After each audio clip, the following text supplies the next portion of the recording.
The View co-host Whoopi Goldberg said Wednesday the Democratic Party needed to get out of the way of its own candidates after Democrats won key races in New Jersey, New York, and Virginia. Your party is not your boss. Your constituents are your boss, and so when the constituents say, get up, get the job done, we mean what we say, or don't come back. See, I think we've lost because we've been told, well, nobody is going to do anything, Goldberg said, referring to Representative Marjorie Taylor Greene, Republican Georgia, who told the co-hosts of the show on Tuesday that she's listening to her constituents with regard to her disagreeing with other GOP lawmakers on health care. The co-hosts of The View celebrated the Democratic Party's wins Wednesday as Democratic candidates were elected in New Jersey and Virginia's gubernatorial races. Zohran Mamdani, a Democratic socialist, was elected mayor of New York City as well. The Democrats have a lot of good candidates. The party has to get out of the way and let them shine, Goldberg said.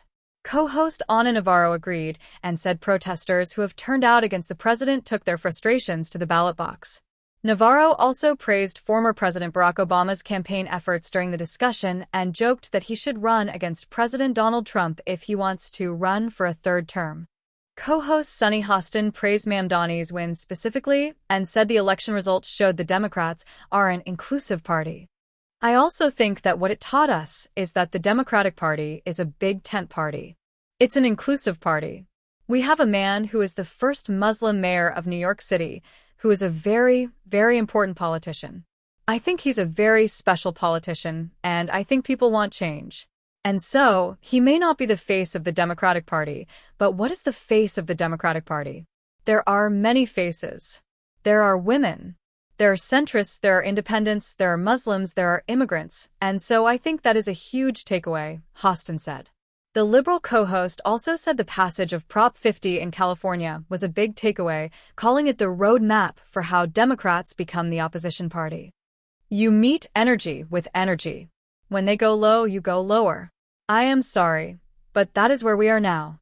We need that opposition, and I think we saw that last night, she said. Prop 50 allows the state to redraw its congressional map to counteract a redistricting plan in the state of Texas.